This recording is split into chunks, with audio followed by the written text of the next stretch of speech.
পাহাড়, কত সুন্দর জমি পড়ে রয়েছে, বেকার জমি, কোনো হাতের লেগে কোনো লোক গৃহস্থী করতে পারে না। সেই পাহাড় আমাদের হালুয়াঘাটের কত সুন্দর সৌন্দর্য, দেখলে কত সুন্দর ভিউ, দেখলে হবে ভিডিও করে আপনারা দেখেন। যারা যারা আপনারা পাহাড় দেখার ইচ্ছুক তারা সবাই আমাদের হালুয়াঘাট থেকে আবেন বাগাইতলা বাজার, বাগাইতলা থেকে জলজলিয়া পাহাড় বানাই ফাড়া পাহাড়। এনে পাহাড় অঞ্চলে কোনো হাতি কোনো জঙ্গলি কোনো কিছুই নাই।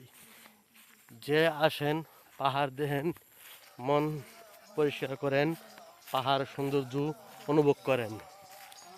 চলতে পথে থামিলাম, যাইবার কালে এক জানারও দেখা না